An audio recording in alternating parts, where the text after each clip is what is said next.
Olá, queridos, que privilégio poder falar com você através dessa mensagem, a mensagem do livro dos Provérbios, um livro especial que Deus inspirou Salomão no momento auge da sua vida como jovem, aquele que recebeu toda a maior dádiva de Deus, que foi sabedoria para escrever coisas importantes.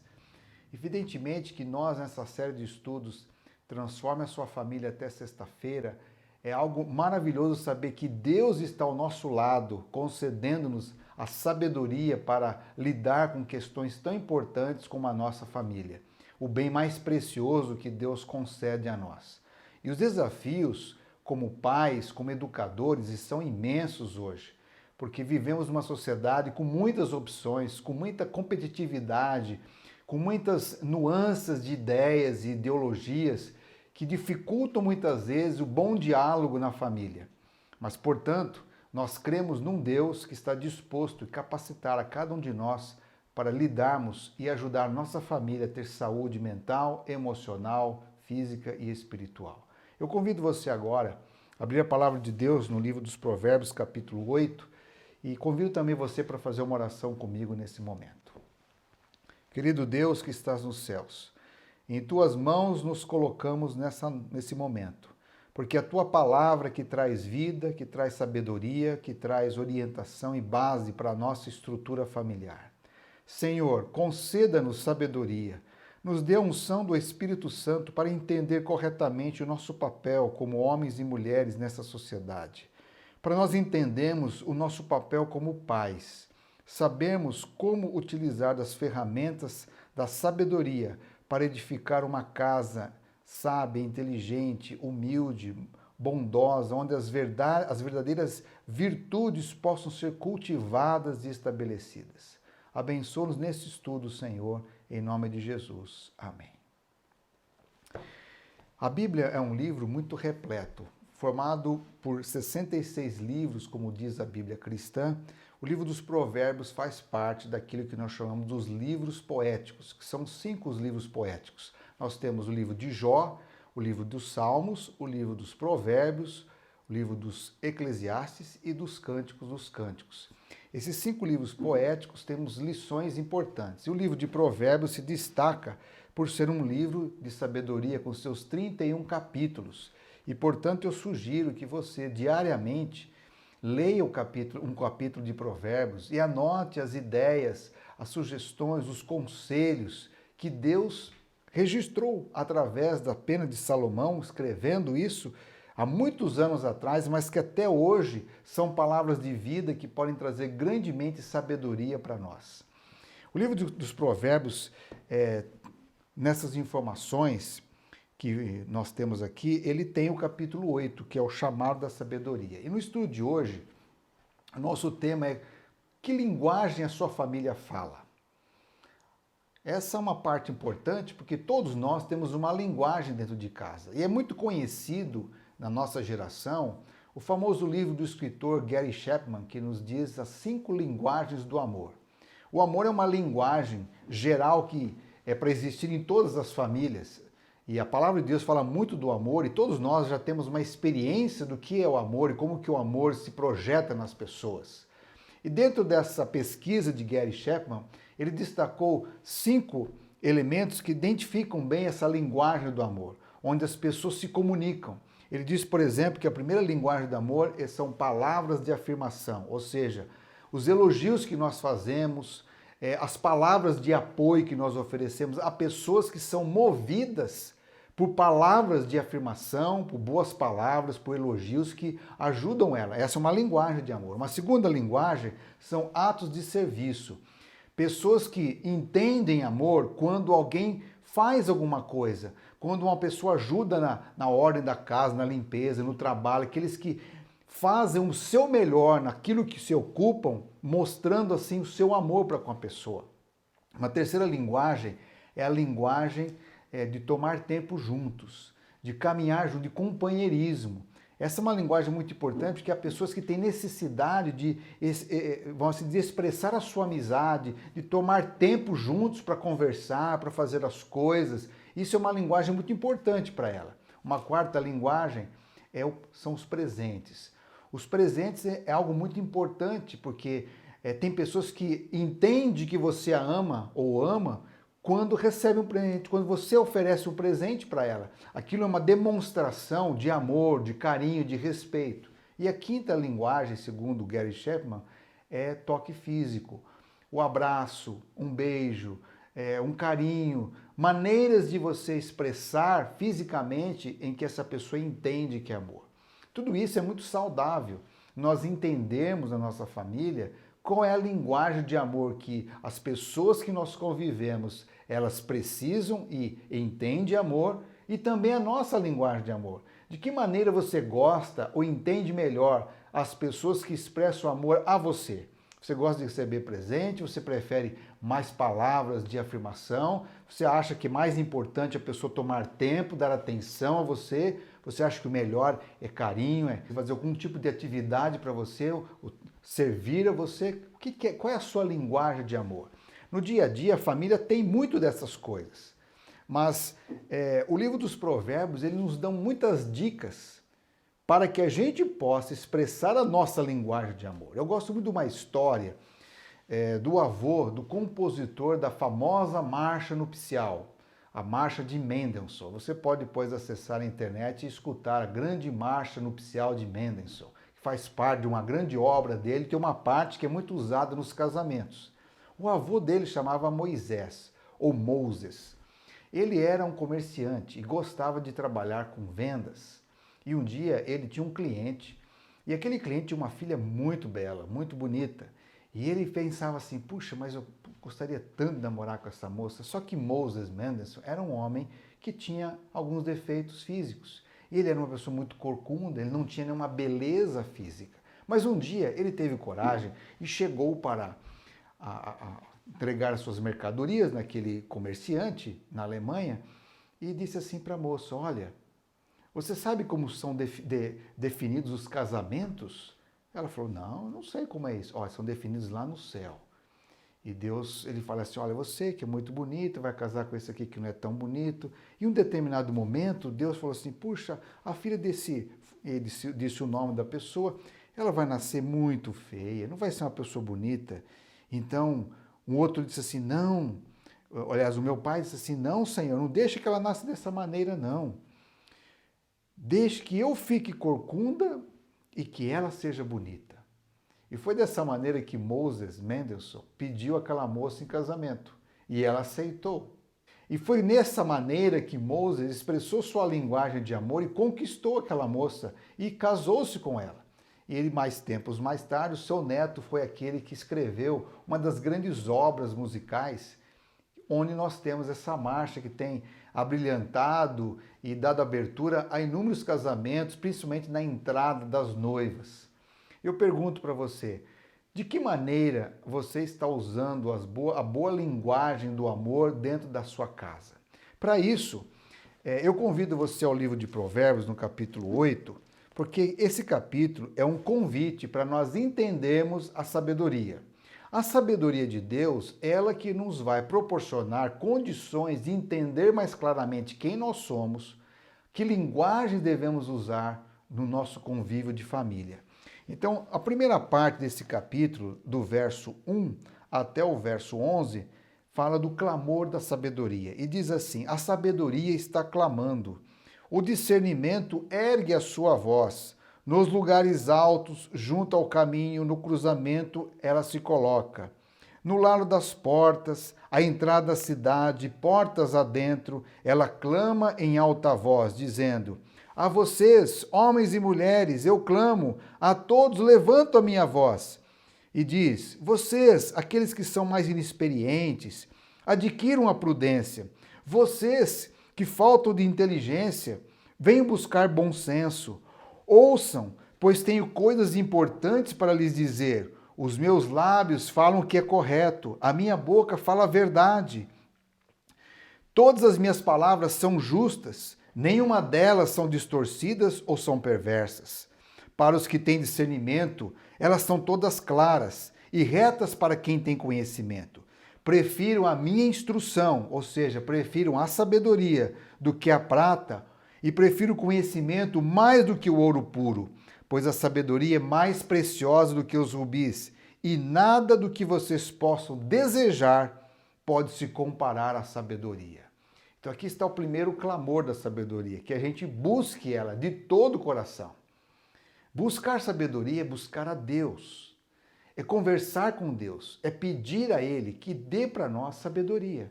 A sabedoria vai se transformar em muitas áreas do conhecimento para nos ajudar a enfrentar de maneira equilibrada, saudável, os desafios da vida.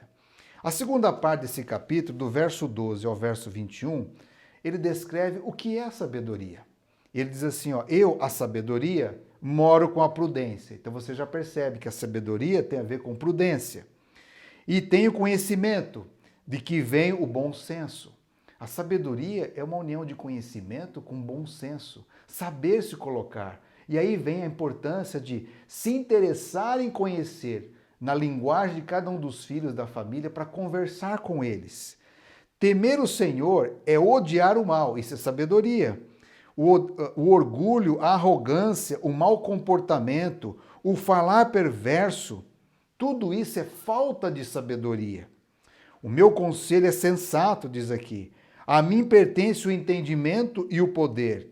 Por meu intermédio, ou seja, por meu intermédio da sabedoria, reis governam, autoridades exercem justiça, juízes trabalham sobre a terra, amam os que me amam.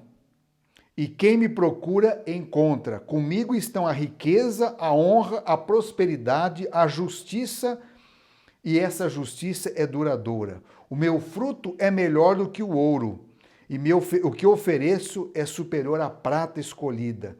Ando pelo caminho da retidão, pelas veredas da justiça, concedo riqueza aos que me amam e enchendo os seus tesouros. A sabedoria, como é descrita aqui em Provérbios capítulo 8, nessa parte 12 ao 21, ela nos mostra que ela está ligada a tudo aquilo que traz edificação para o ser humano.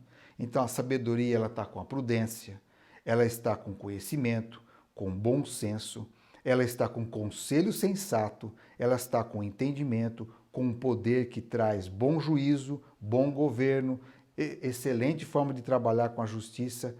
A sabedoria ela pode trazer riquezas e honra, pode trazer prosperidade e justiça duradouras. Então, se isso é importante, se é o que é a sabedoria, nós devemos então fazer de tudo, como disse Jesus certa vez, que o homem encontrou numa fazenda um grande tesouro. E o que ele fez? Ele deixou ali, vendeu tudo que possuía e comprou aquela terra, porque ele sabia que tinha algo mais profundo, mais precioso naquele lugar. Nós devemos pedir a Deus essa sabedoria que nos dê entendimento. E aqui no verso 22 até o verso 31, ele descreve quem é o Criador da sabedoria. E diz assim, o Senhor me criou como princípio do seu caminho, ante as suas obras mais antigas. Eu fui formada desde a eternidade, desde o princípio, antes de existir a terra. Nasci quando não havia abismos, quando não existiam fontes de águas. Antes de serem estabelecidos os montes e de existirem as colinas, eu nasci. Ele ainda não havia feito a terra, nem os campos, nem o pó, o qual formou o mundo. Quando ele estabeleceu os céus, lá estava eu. Em resultado, a sabedoria nada mais é, se nós entendemos claramente, é o próprio Deus, que existe entre todas as coisas, porque Ele é. Jesus se apresenta como a sabedoria, como aquele unigênito, único da sua espécie, que veio habitar entre nós, que revelou a Deus. Ele é a sabedoria. E por essa razão, quem tem Cristo tem sabedoria. Mas o que é ter Cristo Jesus? É ler os seus escritos, é orar, é conversar com Ele, é pedir que a sua palavra, o seu evangelho tome conta da nossa vida, que entre no nosso coração, que a gente seja moldado, a nossa cosmovisão, a nossa maneira de ser, precisa ser trabalhada por essa palavra que Ele é. E por último, nesse capítulo 8 de Provérbios, nós temos o verso 32 ao 36, que ele diz assim, como que você obtém sabedoria? Ele diz assim, ó, ouçam-me agora, meus filhos, como são felizes ou bem-aventurados os que guardam os meus caminhos. Ouçam a minha instrução e serão sábios. Não a desprezem, Bem-aventurado é o homem que me ouve, vigiando diariamente a minha porta, esperando junto às portas da minha casa. Pois todo aquele que me encontra, encontra a vida e recebe o favor do Senhor. Mas aquele que de mim se afasta, a si mesmo se agride. E todos que me odeiam amam a morte. Queridos, esse capítulo 8 nada mais é que uma descrição de ter o próprio Jesus, o Messias, o ungido de Deus, a sabedoria. Aquele que criou todas as coisas. E por isso que no capítulo 9, no verso 10, ele resume tudo isso dizendo assim, ó: o que é sabedoria? O temor do Senhor é o princípio da sabedoria, e o conhecimento do santo é entendimento. Portanto, eu convido você para que haja boa linguagem na sua casa, bom entendimento, uma comunicação mais eficiente, mais assertiva, que a gente possa viver a mensagem do capítulo 8 de Provérbios, onde nos diz aqui que a sabedoria está clamando. Como é que a gente pratica isso? Ore com seus filhos, ensinando-os a pedir sabedoria. Estimule e motive eles à leitura, a boa leitura de livros, a boa leitura de materiais. Dialoguem com eles quando assistirem filmes, documentários, para que eles possam ativar sua forma de pensar, seu jeito de abordar as coisas. Estimule a conversa, faça perguntas. Tanto é que você percebe muitas vezes Deus fazendo perguntas. Conte histórias, histórias da sua família, histórias importantes. Conte parábolas para que ajude eles a pensar, para tomar decisões inteligentes. Eu gosto muito de uma história que eu ouvi alguns anos atrás. Deus me deu o privilégio de morar um tempo numa comunidade de judeus que vieram dos campos de concentração da Segunda Guerra Mundial. Já eram pessoas idosas, tinha uma história muito rica, muitas informações, convivi com muitos queridos ali, pessoas que superaram grandes desafios nas suas vidas. E uma vez, ouvindo uma dessas histórias, encontramos uma história que foi muito falada nos Estados Unidos, a história de Hermann. Hermann era um garotinho que morava na Alemanha. E por ser de uma família judia, eles foram, evidentemente, perdidos seus direitos, foram levados a um campo de concentração. E ali aquele menino ficava pensando, puxa, eu podia estar na escola, brincando com os meus amigos, aprendendo coisas. O que eu estou fazendo nesse lugar, com essa roupa esquisita? E ele começava a andar por aquele campo e de repente ele começou a ir perto de uma cerca.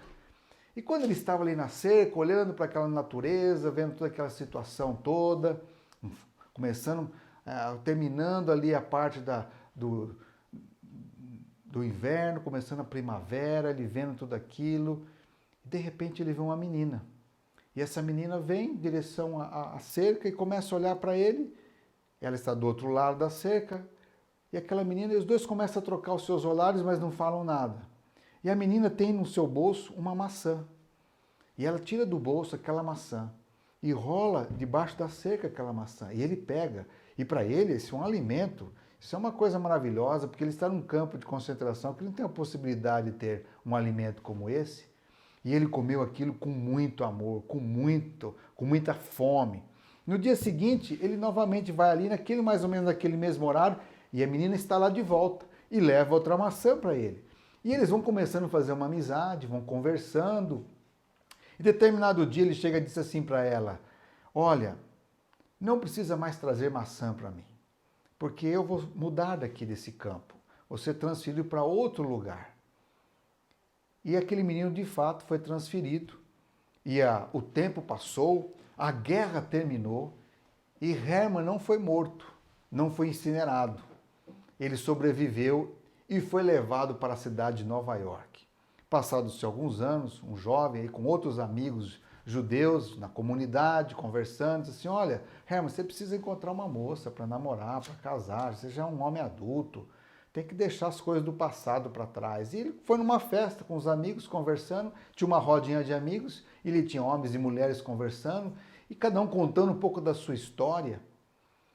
E aí ele começou a ouvir a história da menina, aquela moça contando, olha, eu morava na Alemanha e tinha aquele momento lá, eu conheci um menino e todas as vezes eu levava uma maçã ali para ele, a gente trocava os nossos olhares assim por diante. Quando ele começou a ouvir aquela história, ele pensou, nossa, essa história é muito parecida com a minha. E ele, de repente, olhando, começou a ver os traços daquela menina agora naquela moça. E então ele, assim, com o coração acelerado, ele disse assim, porventura, aquele menino um dia disse assim, não traga mais maçã, porque eu estou mudando de lugar, você transferido daqui? E ela disse assim, sim, mas como que você sabe disso? Então ele falou assim, eu sou Herman, você é Roma, você aceita casar comigo? Ali começou uma história de amor interessantíssima. E quando a gente pôde assistir isso no programa da Oprah, na década de 90, eles estavam completando 40 anos de casado, porque eles construíram uma história que o tempo não permitiu ser destruída. Muitas vezes, contando histórias é que nós conseguimos inspirar nossos filhos a ter uma linguagem mais saudável nos relacionamentos. Quando você conta suas histórias. Hoje mesmo eu estava contando um pouco da minha história com a minha esposa e tenho datas muito marcantes na nossa vida. Quando, por exemplo, no dia 15 de outubro de 1997, eu fiz uma oração a Deus pedindo sabedoria, pedindo que Ele me ajudasse a escolher uma moça que eu gostaria muito de casar e se pudesse, se fosse possível, dentro de um ano. E eu contando para os meus filhos, as pessoas que estavam ali, como Deus guiou a minha vida, que estava num país, minha esposa em outro, e como a gente pôde ter esse vínculo, embora a gente se viu há muitos anos atrás, mas aquela imagem do amor ficou construída em nós. E em determinado momento aquilo foi trazido de volta e houve uma liga, houve uma aliança, houve um encontro. E passado praticamente quase um ano, eu orei isso no dia 15 de outubro de 97, 6 de setembro de 98, nós estávamos casando.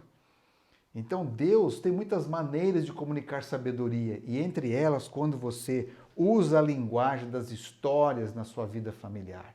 Porque Deus está disposto a trazer sabedoria, dar a cada um de nós. Leia Provérbios todos os dias. Descubra qual é a linguagem de amor da sua família. Quem sabe é palavras de elogio, de afirmação. Você já elogiou alguém pelo que ele faz, por que ela faz na sua casa, por aquilo que ele é, aquilo que ela é? Pratique o dom de dar presentes. Dedique tempo para a sua pessoa, a sua família, seus filhos. Brinque juntos, faça alguma atividade juntos. Seja mais prestativo, administre a casa, ajudando um ao outro. Quem sabe fazendo uma comida junto, quem sabe limpando a casa, cuidando. Tempo de serviço junto. E outro aspecto, abrace mais a família, beije mais as pessoas, ame mais, demonstre mais carinho. Tudo isso vai ajudar a família a ter saúde e equilíbrio. Que Deus abençoe você. Vamos orar? Pai querido que estás nos céus, obrigado porque o Senhor nos abençoe com a vida, com o dom da existência. Nos ajude, Senhor, a entender a linguagem dos nossos filhos, a linguagem do nosso cônjuge e também a saber expressar nossos desejos, nossos sentimentos, nossas alegrias. Ajuda-nos, ó Deus, a expressar de maneira correta. Nos ensine a praticar as verdades, os conselhos aprendidos no capítulo 8 dos Provérbios, para que tenhamos sabedoria, sejamos homens e mulheres com bom senso, com equilíbrio. Em nome de Jesus. Amém.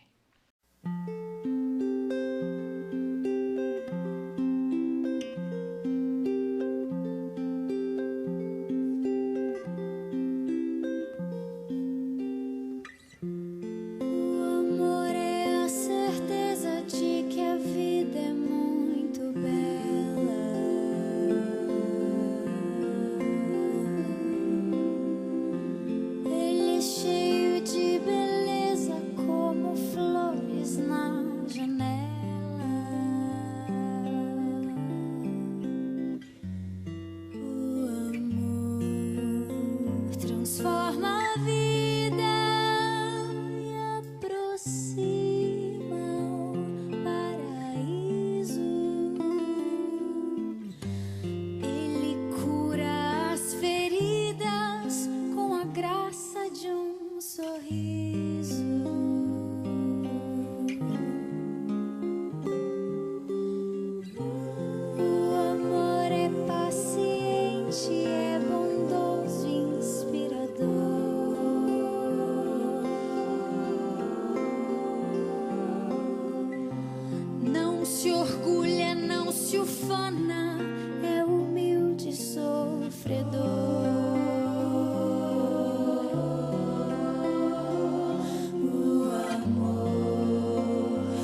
força que motiva.